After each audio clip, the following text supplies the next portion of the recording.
Aquí estoy, Señor, delante de tu presencia, dándote las gracias, primeramente por el perdón de mis pecados y por hacer de mí una mujer de victoria. Gracias por amarme tanto, Jesús.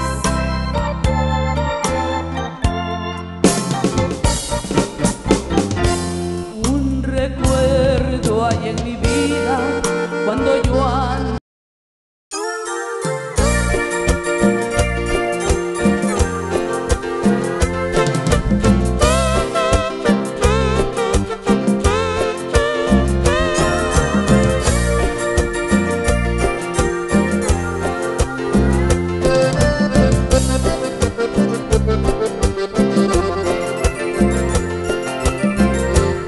Servir a Cristo para mí es un orgullo, y cada día llevaré con él mi cruz. Y aunque sufra de una cosa estoy segura, mi camino no es tan duro como el del Getsemaní.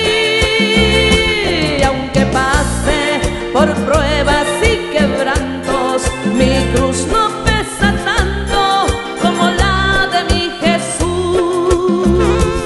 Seguiré con mi cruz, nadie podrá detenerme, nadie podrá detenerme.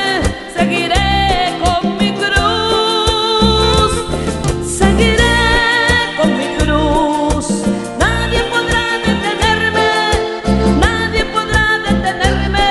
Seguiré con mi cruz. Si alguno quiere venir en pos de mí, niéguese a sí mismo, tome su cruz y sígueme, dice Jesús.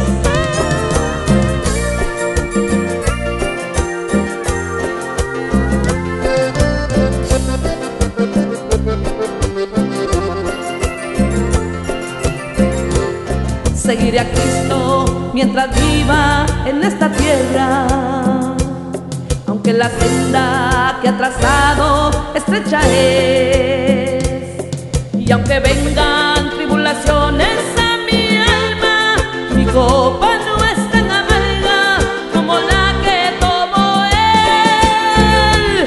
Y aunque sufra de una cosa estoy segura, mi sufrimiento